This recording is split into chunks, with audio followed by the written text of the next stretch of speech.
안녕하세요. 힐링이 되다 TV의 이한일입니다.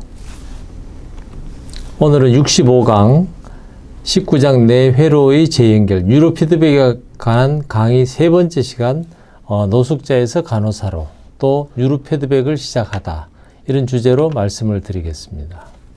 지난 시간에는 뇌의 조화 상태를 눈으로 확인하다 그리고 뉴로피드백의 탄생에 대해서 말씀드린 것을 오늘 잠깐 살펴보고 오늘 강의를 하도록 하겠습니다. 그래서 뇌의 조화 상태를 눈으로 확인하는 것은 이게 이제 뇌파의 흐름이나 이런 것들을 이제 이 모니터를 통해서 내가 눈으로 볼 수 있게 되는 거거든요. 그래서 내가 지금 보여드린 것처럼 이 뇌가 조화를 이룬다는 것은 여러 종류의 각 부위에 있는 뇌파가 같이 이렇게 움직이는 데 비해서 이게 조화가 안 되면은 각 부위에 있는 뇌파의 상태가 완전히 이렇게 떨어져서 이렇게 움직이는 이런 것들이 이제 눈으로 볼 수 있는 이걸 이제 이야기하는 거거든요. 그래서 이것이 결국 안정이 되면 내 뇌가 이렇게 이제 회복력을 가질 수 있다. 뇌를 안정시키고 회복을 할 수 있는 거를 내가 눈으로 보면서 이걸 조절할 수 있다. 훈련할 수 있다. 이런 이야기들이었고, 이게 2007년에 이 책이 쓰여졌을 때 콜크 박사가 처음 이게 이제 막 새로 나온 게 아니고 이미 1950년대부터 여기에 대한 이야기들이 있었다. 이 이야기를 했습니다. 그리고 이제 이런 것들이 UCLA 대학이라든지 이런 여러 가지들에서 우주선에 관련된 고양이 실험 이런 걸 할 때도 그 뉴로피드백이 도움이 되는 것을 확인할 수 있었다 하는 보고들이 이제 1968년도 이미 나왔다는 거거든요. 그리고 이제 1978년이 되면 간질에 대해서 이미 이제 도움이 되었다. 8살짜리 애의 관절 치료에 있어서 이런 것들이 도움이 됐다. 근데 이것이 이제 그럼 왜 계속 발전을 못 했느냐 하면은 이제 약물에 대한 치료가 막 다양한 종류의 약물이 나오면서 이제 의사들이 관심이 글로 이제 옮겨졌다는 거거든요. 그래서 오늘은 그 사례 중에 이제 노숙자에서 간호사까지 이제 정상적인 삶을 살아갈 수 있는 이제 이 간호사라는 전문직까지 이제 갈 수 있는 그런 이 변화를 가졌던 사례, 그 다음에 이제 콜크 박사가 이제 뉴로피드백을 시작하면서 겪게 되는 일들, 그러면서 이 뉴로피드백에서 보여주는 여러 가지 뇌파들의 기본적인 특성, 이래서 이제 뇌파에 대한 정보를 좀 더 깊은 곳까지 이렇게 한 단계 한 단계 가는 그런 시간을 갖도록 하겠습니다. 그래서 그 처음에 이제 콜크 박사가 뉴로피드백을 알게 됐던 셰번이라고 하는 그 의사가 그래서 이제 3명의 환자를 소개시켜주고 그 중에 하나가 이제 리사라고 하는 27살 된 이제 리사에 대한 이제 케이스를 보면서 참 이 리사라고 하는 친구가 굉장히 이렇게 사람에 대해서도 이렇게 좀 집중도 잘하고 굉장히 호기심 많고 아주 똑똑하고 그러면서 눈을 잘 마주치고 이게 눈을 마주친다는 것이 트로마 환자들 굉장히 중요하거든요. 이 눈을 마주친다는 것이 그냥 계속 그 사람을 하고 눈을 계속 보는 게 아니고 적당한 순간에 눈을 마주쳤다가 또 적당하게 이렇게 떨어졌다가 아주 하면서 서로가 대화를 굉장히 호기심 있게 이어가는 이런 이제 리사라고 하는 친구에 대해서 이미 이제 콜크 박사도 알고 있었고, 야, 참 놀랍다. 이제 그러면서 이제 이 리사에 대한 이야기를 하고 있습니다. 그래서 이 리사가 정말 집단 수용 시설에서 있었고 정신병원에도 있었고 그래서 막 이렇게 본인이 갖고 있는 정신과 약을 너무 많이 먹어서 자살을 시도하거나 혹은 몸에 난 상처 때문에 막 응급실도 가고 그러니까 막 이 매사추세츠 서부 지역이라는 게 결국 보스턴 지역이거든요. 이 응급실에서는 다 알고 있다는 거죠. 얘에 대해서는. 그 리사라는 게 이제 어떻게 이야기를 하느냐면 만약에 부모 중에서 누가 이제 알코올 중독자가 있다. 이러면 예상이 가능하다는 거거든요. 왜냐하면 저녁에 9시, 10시쯤 되면 아버지든 엄마든 술을 먹고 들어와서 집안을 완전 한번 뒤집어 놓고 나면 자고 그럼 나머지 가족들은 이제 어쨌든 그 다음 날까지는 편안하게 있을 수 있으니까 괜찮은데 리사 같은 경우는 그게 부러울 정도니까 더 엉망이었다는 거거든요. 이 엄마가 이제 결국 이제 정신과적인 문제가 있으니까 이게 언제 이게 뭐 학교 갔다가 집에 왔을 때 텔레비전을 보고 있을 때 저녁을 먹을 때 옷을 갈아입을 때 언제 엄마가 폭발할지 모르고 언제 나를 때릴지 모르니까 이게 집이라는 공간이 이게 안전을 담보하고 회복시켜주고 쉬고 이런 게 아니고 이거는 뭐 완전히 내가 긴장해서 살아야 되는 이 집이다. 이런 곳에서 이렇게 양육되었던 리사가 이 제정신일 수가 없는 거거든요. 그러니까 리사의 아버지는 3살 때 가족을 떠났고, 왜냐면 엄마가 워낙 이 정신과적인 이 문제를 갖고 있으니까, 그 다음에 이제 이 엄마가 이제 막 리사를 막 폭행하고 때리고 하니까 막 애가 소변이 마려운데도 이게 내려올 수가 없는 거거든. 내려가서 엄마를 만나면 언제 두드리 맞을지 모르니까. 근데 이런 리사가 살아간다, 맨정신으로 살아간다, 이게 어렵거든요. 그러니까 12살 때 얘가 집을 나와갖고 이제 도망을 가는 거죠. 그러니까 12살 때 되면 집에서 이게 케어를 받아야 되는데 견딜 수가 없는 상황이거든요. 그러다 보니까 이제 우리나라도 그렇지만 이제 집을 갖출 청소년을 이제 이렇게 키워주는 이제 쉼터 같은 것들이 있고 또 그런 애들을 또 양육해주는 이런 곳도 이제 청소년 뭐 보호센터 뭐 이런 데 있었겠죠. 그런 데서 이제 단체 생활을 해야 되고 아무래도 거기서는 자기를 돌봐주는 사람에 대해서 있긴 있지만은 본인이 이미 상처를 많이 받았으니까 이 본인이 이제 이 해리되는 디소시에이션 되는 거. 그 맨정신으로 살아갈 수 없으니까 본인이 뭘 해놓고는 언제 어떻게 했는지 본인도 기억을 못하는. 왜냐하면 그렇게 해야 본인이 살아갈 수가 있으니까. 그런 애에 대해서 너는 거짓말한다, 뭐 한다 이렇게 추궁을 한다는 게 참 웃기는 이야기거든요. 리사는 그 자체가 본인이 살기 위해서 하는 건데. 그러니까 뭐 거짓말쟁이다, 너 일부러 기억을 못하는 척 하지, 뭐 이렇게 오해도 받고. 리사는 뭐 본인이 기억이 어쨌든 안 나는 거니까. 그러니까 사람들하고 정상적인 대화도 안 되고 뭐 이렇게 이제 어린 시절을 살아가는 거거든요. 이제 18살이 됐을 때 이제 나와야 되거든요. 우리나라도 아마 제가 알기로는 뭐 그것이 18살이든 뭐 20살이든 이랬으면 이제 청소년 쉼터에서 나와야 되는. 그 나와서 혼자 살아가려면 애가 혼자 살아가야 되는데 이 뭐 보호를 우리가 이제 애들이 대학을 가거나 이래서 혼자 자취를 하더라도 엄마가 가서 반찬도 갖다 주기도 하고 이부자리도 챙겨주고 집도 안전한 곳인지도 봐주고 뭐 이런 누가 있을 건데 뭐 리사 같은 경우는 그게 안 되거든요. 그 아동보호국에서는 너 나이가 됐으니까 이제 나가서 알아서 살아라. 돈도 없고 기술도 없는 상태에서 본인이 이제 그래도 리사가 괜찮았던 거는 본인이 그 전에 경험했던 뉴로피드백이라는 곳에 있는 이 셰번한테 가서 치료를 받겠다는 거였거든요. 그러니까 이제 셰번이라는 이 의사가 이제 이 리사를 치료하면서 리사도 몰랐던 거지. 이게 정말 이 애한테 도움이 될까? 몰랐지만 어쨌든 도움을 요청했으니까 이제 셰번도 도와주기로 하고 이것이 아마 이 리사에게는 아마 정말 탁월한 선택이었다. 뭐 이렇게 이야기할 수 있는 거죠. 그래서 처음 왔을 때만 해도 뭐 이 애가 본인이 어디서 어떻게 살았는데 기억도 못 하고 정말로 뭐 호박 하나를 손에 들고 이제 왔을 정도로 가진 것도 없고. 근데 이런 애에 대해서 이 면담으로 소위 말해 심리 치료를 한다는 건 불가능하거든요. 애가 뭐 안정도 안 돼 있고. 근데 얘에 대해서 이제 이 뉴로피드백이라는 이걸로 치료를 이제 시작했다. 그 애 내면이 완전히 망가져 있는 상태에서 제 몸을 완전히 칼로 그어버리고 뭐 이 제정신이 아닌 거죠, 사실은.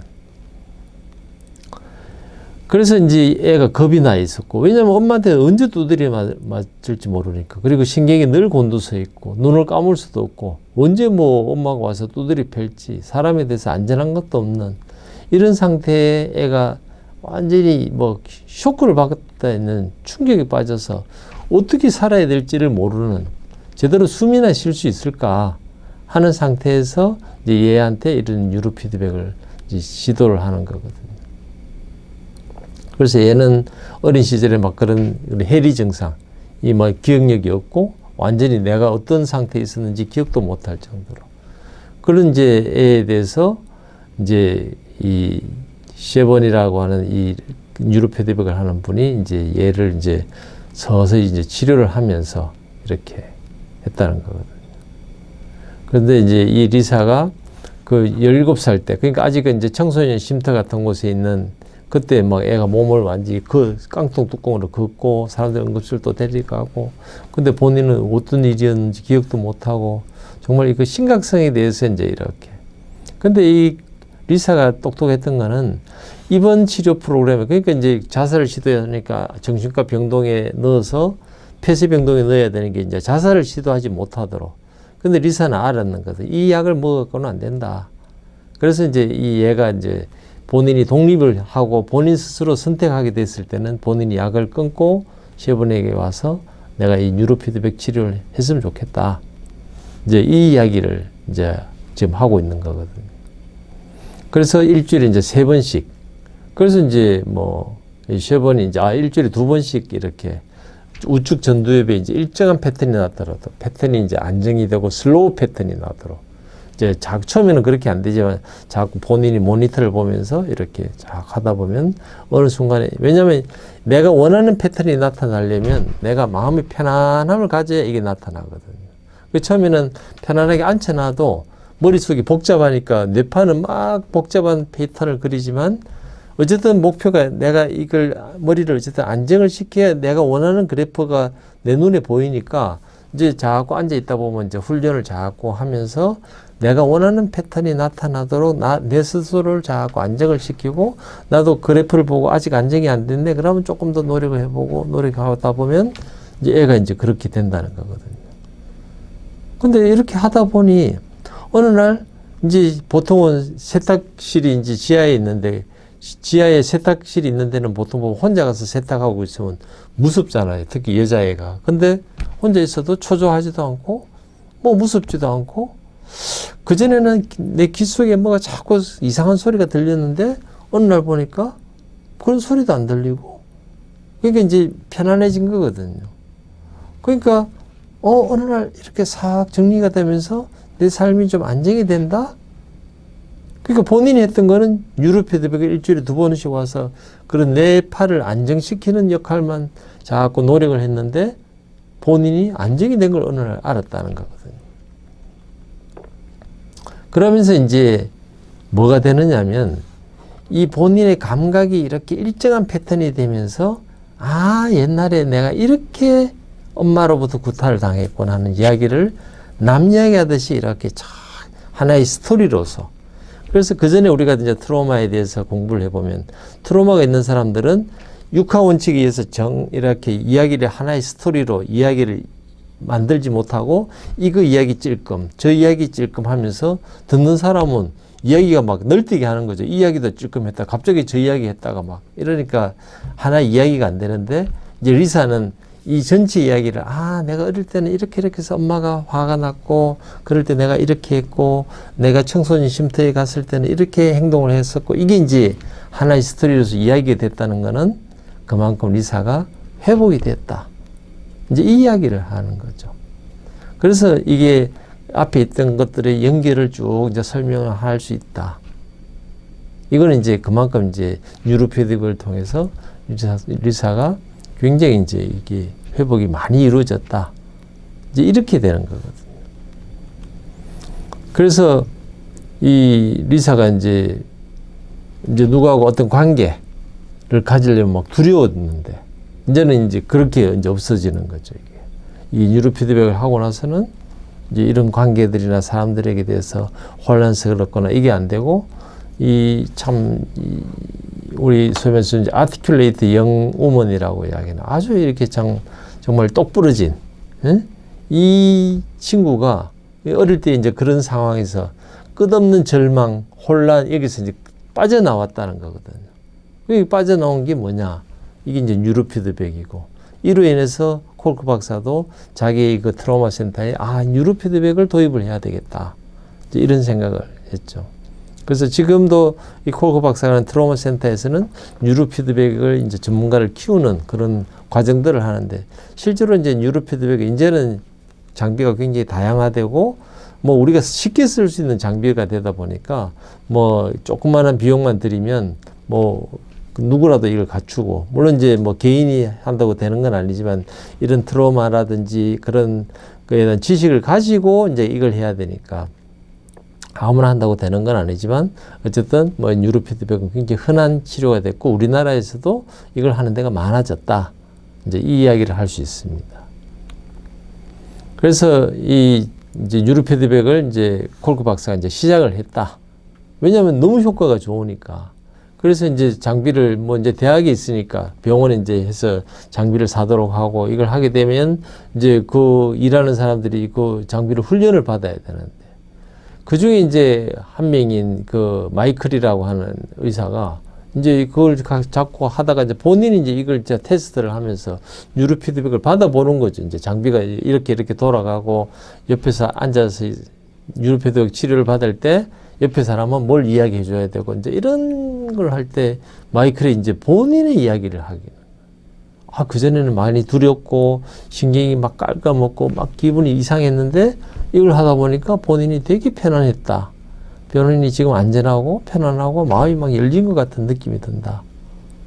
그게 테스트로 본인이 받아봤는데 본인이 놀라는 거지, 의사가. 그래서 마이클에 대한 이런 이야기를 하면서 이제 콜크 박사가 본인이 센터에서, 트라우마 센터에서 이런 뉴로 피드백을 하면서 이제 이 마이클이 나름대로 큰 역할을 했다. 뭐 이제 이런 에피소드를 소개하는 거거든요. 그러니까 뉴로 피드백이 굉장히 효과가 있었다. 이제 이런 이야기를 하는 거죠. 그래서 이제 이 콜크 박사는 이제 아무래도 대학에 있으니까 이제 환자 17명을 대상으로 해서 이제 연구를 뇌 우측에 있는 여기에 이제 뇌파가 안정이 되도록 이렇게 10주 동안, 그러니까 일주일에 2번씩 하는 거니까 10주 동안, 2달 반 동안 한 20번 정도를 이렇게 해보니까, 효과가 참 좋았다. 이 대부분의 환자들이 이제 감정인지 불능증이 있으니까 막 제대로 된 이야기를 이렇게 하지는 못하는데 이 사람들이 치료를 중도에 포기한 사람이 없었고 20회로 정해진 치료가 종료된 후 이런 트라우마, 이런 평가 지수도 굉장히 좋아지고 대인관계에서 편안함을 느끼고 균형감이 생기고 자기인식이 막 좋아지고 이제 결국은 뉴로 피드백을 하고 나서 이런 정신과적인 트라우마가 있는 사람에게도 굉장히 도움이 됐다. 이걸 이제 이 콜크 박사 그 결과를, 연구 결과를 얻었다는 거거든요. 그래서 이제 이 전체적으로 17명에 대해서 효과도 좋았지만 콜크 박사가 소개하는 건 이제 첫 번째 환자. 이 사람은 나이 한 50대 초반인 사람이고 굉장히 이렇게 전문적인 직업을 가지고 있는 사람인데 이 사람이 이제 뭘 갖고 있냐면 헤테로섹슈얼. 그러니까 여성하고도 관계를 가지고 또 남자이면서 남자인 동성애도 하고는 굉장히 좀 성적으로 굉장히 문란하고 문제가 있는. 우리는 이제 이렇게 되면 이 사람이 뭐 문제가 심각하다 이래 되는데 우리가 봐야 되는 건 이 트라우마의 관점에서 이 사람이 왜 그렇게 할 수밖에 없었을까? 이게 이제 그렇게 되니까 이제 HIV에 대해서도 양성이 되고 그러니까 굉장히 심각한 거죠, 사실은. 면역 체계도 문제가 되고 결혼 생활도 문제가 되고 이제 이 사람에 대해서 이 콜크 박사가 뉴로 피드백을 이제 치료를 해보니 그 전에도 이제 이 사람은 여러 가지 심리 치료도 받고 했는데 도움이 안 됐던 이 사람이 이제 축두엽에 이제 슬로우 웨이브를 이제 만들도록 자꾸 이제 훈련을 하는 거거든요. 근데 이제 여자친구하고 싸우고 난 뒤에 이 사람이 그전에는 같으면 막 나가서 또 이성하고 또 그런 여자친구하고 문제가 생겨서 이제는 여자가 아닌 동성애를 하러 나가고 이랬는데 이제 낚시하러 갔다는 거거든요.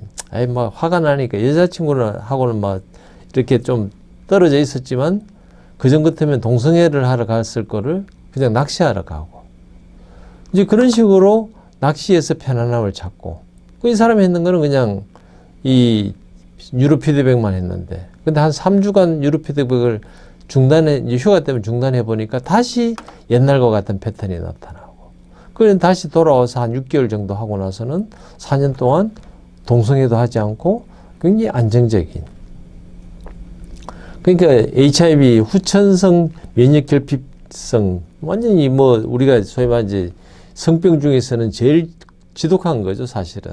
이 동성애를 하는 사람들에게서 나타나는 이런 것들이 정말로 엉망이었던 이 사람조차도 이 뉴로페드백을 하고 나서는 굉장히 안정적인 그런 성생활도 하고 이런 관계를 가졌다.